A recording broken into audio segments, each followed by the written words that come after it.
a journey from the shadow of Kyiv to the summit of Europe. An era of discipline, the spirit of Brazil, 12 years, countless victories, a legend. Here before you is Shakhtar's Lucescu Revolution.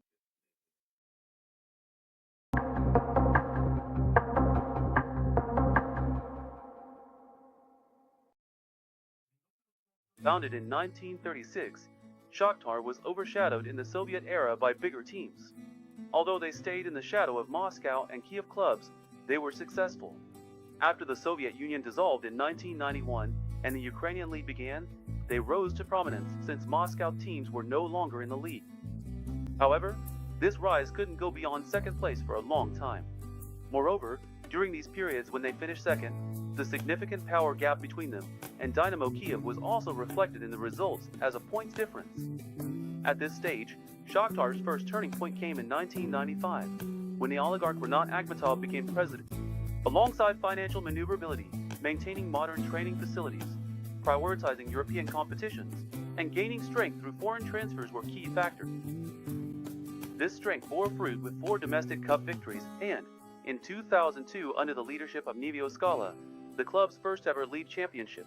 However, breaking Kyiv's dominance was by no means easy, with Neville Scala and Schuster in the following 2 seasons. After watching Dynamo Kyiv's championship displays from the front row and failing to make a mark in Europe, President Akhmetov decided to find someone to share his dream. He rolled up his sleeves to find a character for the team, and he wouldn't have to wait long for it. Mircea Lucescu began his playing career at Dynamo Bucharest in 1963, played for the club until 1977, and won championships there. In 1977, he transferred to Corvinal, and when the team was relegated to Romania's second division in 1979, he took on the role of player manager, and just a year later, he led the team to a second division championship and promotion to the first league. While continuing his coaching career with Corvinal, the young Francesco began managing the Romanian national team in 1981 at just 32 years old, and in the 1984 European Championship qualifier, he managed to lead Romania out of a group that included teams like Italy, Czechia, and Sweden as group leaders, taking the Romanian national team to the championship. In the 1985-86 season, he took charge of Dynamo Bucharest and won both the Cup and League championships. He led his team to the first European Cup semi-final in their history. The success at Dynamo Bucharest opened the doors to a new chapter, and in 1990, he began his tenure in Italy. During his time in Italy, he was relegated with both Pisa and Reggina. He couldn't achieve success with Inter, his longest stint in Italy. Brescia, where he frequently left and reconciled. He took over Brescia in Serie B, made them champions, and promoted them to Serie A, got relegated, finished third in Serie B, promoted them to Serie A again, and then got relegated the following season. After a truly rollercoaster ride in Italy, he returned to his home country, to Rapid Bucharest. He brought Rapid Bucharest their first Romanian Cup in 22 years, their first league championship in 33 years, and, for the first time in their history, the Romanian Super Cup. In the 2000-2001 season, starting his career in Turkey with Galatasaray, Mircea Lucescu won the UEFA Super Cup in his very first official match by defeating Real Madrid, bringing the trophy to Galatasaray's museum. That season, he led Galatasaray to their first ever Champions League quarterfinal. A year later, with a relatively limited squad, he finished the 2001-2002 Turkish Super League season as champions. In the 2002-2003 season, he signed with Besiktas. He brought Besiktas their 100th victory after 8 years. That year, he led the team to the league championship. In the same year, Besiktas played their first ever UEFA Cup quarterfinal. The following year, in the 2003-2004 season, after losing the championship despite an 11-point lead and experiencing serious problems with the Turkish Football Federation and especially the Turkish media. Local Cup, 1, UEFA Super Cup, several European achievements, and claims that he wouldn't be able to succeed under these circumstances marked the end of his Besiktas career. When Shakhtar decided to sign a contract with Lucescu, no one knew yet. But this could be more than just a coaching choice. It would change the football destiny of a club and a country. Because Lucescu was bringing not just his tactics forward, but also his vision, one that he nurtured patiently and faithfully, like turning a barren land into a thriving forest. And the identity, philosophy, and destiny of a club were changing. In its 70-year history before Lucescu, It had played in the leagues of 2 different countries. And the number of achievements it could be counted on one hand, its name barely known in Europe, always finishing second in the league by a significant point margin, and maybe, just like Anji or some Chinese clubs have done. As if buying apples at the market, just when it was about to embark on an adventure that would disappear after spending money, it became a club that achieved countless successes with Lucescu. So, how did Lucescu's conditions make this possible? Now, let's take a look at this step-by-step. Under 3S Coin's conditions, the typical Eastern European football tactics and style of play were a well-established routine. Teams made up of physically strong, tough, and disciplined players would play defensively, usually with classic 4-4-2 or 5-3-2 formations.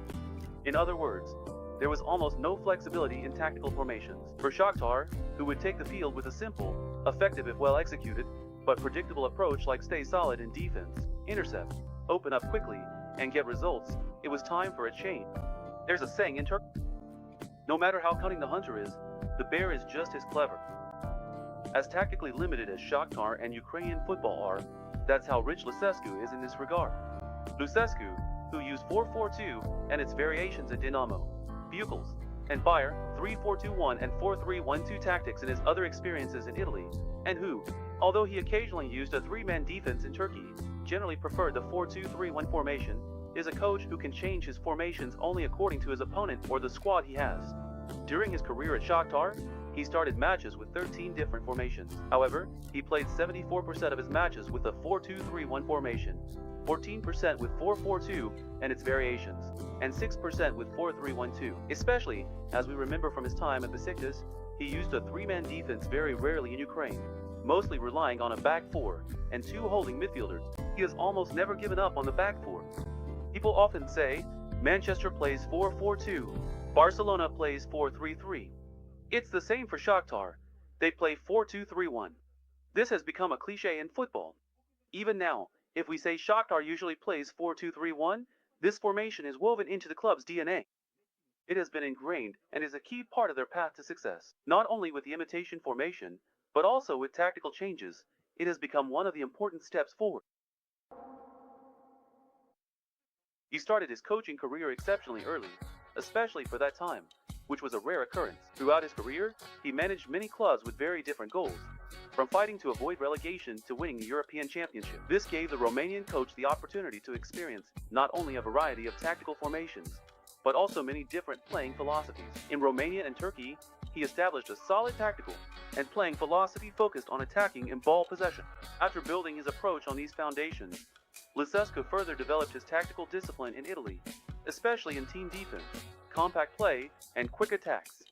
The 3SK style, shaped by these experiences, can be seen in 2 categories: player roles and collective philosophy. Looking at player roles and traits, defenders were aggressive, strong, and athletic, while central players were preferred to have good passing skills. Back players, like Siri, contributed as attacking backs. Instead of man-to-man defense, zone defense was used to intercept passes more effectively. In midfield, the usual setup was a double pivot with position 6 and 8. The roles called number 6 and number 8 were established. One was a sweeping role like Sabalenko, the other like Fernandinho at Manchester City. These would be creative players with high game vision, creativity, and technical ability. Additionally, in transitions, they would press either to the flanks or directly behind the defense. This was something he especially wanted. For the attacking midfielders he used, like Alex Teixeira, Mkhitaryan, and Tyson, Sergen at Besiktas, and at Galatasaray. Just like in the case of hockey, he would give them freedom and make use of their creativity. The key point of Lucescu's game philosophy was the wing or wide position. His red line was having creative players with strong dribbling skills, who could cut inside with the ball and deliver results in terms of goals or assists. Players like Willian, Douglas Costa, and Bernard fit this profile. At Horvath, it was players like Luis Adriano. He would include technical, fast, dynamic players with strong finishing ability. When we look at his football philosophy, we see that over the years, he gradually modernized his accumulated experience and didn't fall behind the times. But he wasn't looking for adventure either. He wasn't trying to reinvent the wheel. The formula is simple: total football, compactness, defense, in other words. All together, always together. When the opponent had the ball, he had his team press aggressively, not like Klopp's Liverpool, but with intensity. If the ball wasn't won back quickly, he wanted players to drop behind the ball and stay compact. In transition or counterattacks, he wanted the ball moved wide quickly, and for fast wingers to get into the box with as many players as possible, even if it wasn't as overwhelming as the Dutch teams of the 70s. When in possession, he preferred to play a passing game with smart and technical players, quickly switching the direction of play. So, everyone has a role and a responsibility, but being collective, being able to stay compact in both phases of the game, and especially maintaining tactical discipline in the first and second thirds, is absolutely essential, with Lucescu's team scoring an average of 2.17 goals per match and conceding 0.86 goals. We can illustrate his approach to team defense with this example. In his first season, Lucescu had goals and assists by 19 players. In his second, 22. In 2008-09, when they won the UEFA Cup, 22 players contributed. In 2013-19, when they won their last championship, 23 players contributed to the score. While talking about the concept of the game, a characteristic feature has caught your attention. Technical. Under Lucescu's leadership, Shakhtar was taking a different approach to squad engineering. Before Lucescu, the team was mainly from Eastern Europe. Transfers were strong regionally. Some were national team players. There was athleticism, strength, discipline, but both player pool and players' technical skills were limited. When it comes to technical football, Brazil is one of the first countries that comes to mind. For many, Brazil means players like Ronaldinho, Neymar, and Robinho, known for skill and strength. Players at risk of social issues often come from there. But there's a fact that we either forget or don't know. Brazil, in geography, culture, and demographics, is a mosaic. Its football tradition shows this diversity. In Rio, street and beach football dominate. Because football is so loved and played, and almost to break the dramatic chains of historical exploitation, players here grow up aesthetic, technical, but also undisciplined and impulsive. On the other hand, since European immigrants are concentrated in the states of Sao Paulo or Rio Grande, players raised in these regions show signs of European football. This is exactly how Shakhtar, under the leadership of Lucescu, records its style of play, except for one or two transfers like Alex Teixeira. When it comes to bringing in Brazilian players, they recruited from Brazilian regions that fit European culture, and they almost never miss the mark. This way, while they sourced the necessary defensive discipline, athleticism, and toughness for the team from Eastern Europe, they got the artistry-level technique. They implemented a harmony policy that deserves a standing ovation, importing the lack of capacity from its homeland at very reasonable prices. Moreover, since almost all these players had just entered their 20s, it's accurate to say the observation and analysis department is working very effectively. And as a result, when we compare the years 2003 to 2009 with this transfer model in place, we can clearly see from the charts how significant the team's development has been in all key areas such as physicality, technique, defense, and offense. So what about Shakhtar and these players? How was Shakhtar able to convince these players to transfer to a country like Ukraine, which has a tough league and isn't highly rated compared to the world's top leagues? Shakhtar was a club that participated in the Champions League every year. This always gave players the chance to showcase themselves on the big stage. There were always a significant number of Brazilian players in the squad. This helped other young Brazilians adapt more quickly and contributed to the team's success.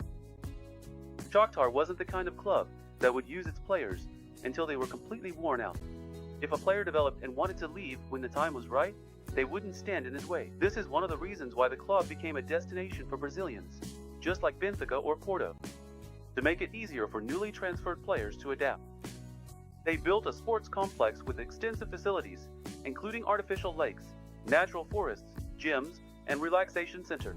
Of course, this is one of the reasons players choose the club. Another reason is that Shakhtar regularly qualifies for the Champions League and advances to the later stages. If not the league, they win championships. This type of sporting success and competitiveness attracts ambitious players. Finally, since Shakhtar is not a club with financial problems, they could pay good salaries and provide financial comfort to the players. When all these factors come together, the longing for greatness, it's like child's play. When Mircea Lucescu was appointed in May 2004, the authority given to him by Amitov was not just to achieve success, but also to build a lasting dynasty and image for the club. In financially strong clubs, the most common method used for short-term success after a managerial change is to transfer proven players for high transfer fees. However, This approach significantly reduces the chances for talented young players to make it to the first team during this period. Mircea Lucescu, who has never hesitated to give talented young players a chance and show patience at his previous clubs, and who has achieved great things with extremely limited resources, now also had financial power at his disposal. Progressing by establishing a system without making astronomical transfers. For both Omitom and Lucescu, this had become the main focus they were fixated on. Shakhtar's sporting model was built on two main pillars. On one hand, highly talented attacking players recruited from Brazil. On the other, players who are tactically flawless and solid. Ukrainian or Eastern European players. We just mentioned the approach to bringing in Brazilian players through a transfer. On the other hand, Shakhtar increased the share of the budget allocated to youth academy investments in order to discover and develop young domestic talents. The overall organizational structure is also thoughtfully established. Lucescu hired Jose Bodo from Benfica's youth academy as the chief scout. Alexander Resende, a South American, is responsible for scouting South American talents, while Adrian Fabnescu is in charge of discovering Eastern European talent. To help the Brazilian players discovered by Resende adapt to Ukraine, Eduardo Valente headed the Game and Player Relations Department. A database was established for video analysis of scouted players, and at that time, it was the first database analysis system in Eastern Europe. Vitor Severino, who used one of these database analysis systems, was the head of the data analysis unit. At the top of the Boyka system, where everyone has a defined role and interconnected boundaries, are Lucescu and CEO Seri Falkin. In 2006, Patrick Van Lugeen from Feyenoord became head of the Youth Academy. They brought in another for first team development. Until 2015, Shakhtar Donetsk competed in the youth leagues with two teams. They sent young talents to the reserve teams playing in the second division to give them real league experience before moving up to the main team. This way, young players both gain match experience and get prepared for the reserve team. The youth academy produced important players like Dmytro Shagrinsky, Yaroslav Rakitsky, and Viktor Kovalenko. Whether by playing them or generating income, they managed to benefit from them for a long time. Lucescu's passion for working with young players also created a corporate culture that inspired confidence in his ability to develop Ukrainian players. This turned Shakhtar into a magnet for talented Ukrainian players. Thanks to this, under Lucescu, Shakhtar brought in Andriy Pyatov, Taras Stepanenko, and Alexander Kucher, all highly skilled and valuable. By adding them, he strengthened his team for years and formed the backbone of the Ukrainian national team. If we look at transfers and youth academy policies from another perspective, in addition to their sporting achievements, they also earn significant income from player sales. To make this more concrete with an average data point, during the 12-year period of technical, tactical, economic, and cultural transformation at Shakhtar, the club spent on transfers for incoming players. According to Transfermarkt data, they spent an average of 5.6 million euros on transfers, while earning an average of 9.3 million euros from player sales. On the other hand, even after Shakhtar parted ways with Three Skop, the club continued to develop or showcase players like Nuz, Dodo, Red, and Mudryk and sell them, which is concrete evidence of how strong the system established by coach Ruben was. Proof of it, before even signing his contract, Lucescu won the Ukrainian Cup by defeating Dnipro 2-0 in the final match of the 2003-2004 season. Shortly after, he won the Champions League qualifying match he played and took Shakhtar to the Champions League. The Balkan coach won his first league championship with Shakhtar in the 2004-2005 season. In July 2005, beating Dynamo Kyiv in the Ukrainian Super Cup, he won Shakhtar their first Super Cup. In 2005-2006, interesting story followed. Entering the final week, Dynamo Kyiv and Shakhtar were tied at 74 points. Guess who played in the last match? Of course, Dynamo Kyiv faced Shakhtar in Kyiv.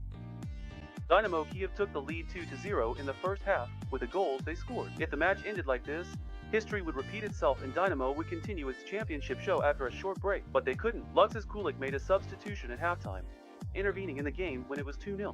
He made a tactical and mental change for the second half, and Shakhtar brought the match to 2-2, and that's how it ended. Given the current circumstances, the conditions favored Laf Arasai, and they shouldn't have become champions, or Dynamo with the double Laf Arasai. However, the Ukrainian Federation must have thought that both teams deserved the championship, so they decided to hold a final match to determine the true champion. In the final match, Zartler, who fell behind, first managed to equalize, then scored another goal in extra time to win both the match and the championship.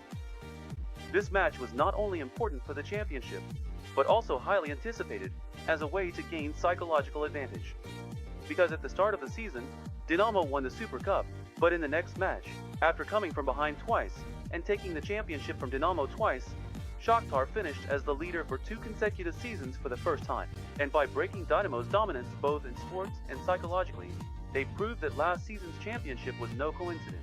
After finishing the 2006 to 2007 season without a trophy, in the 2007 to 2008 season, they once again clinched both the league and the cup titles. The 2008 to 2009 season turned out to be a historic one for Shakhtar and her aiming. In the league, they were trailing behind Dynamo Kyiv.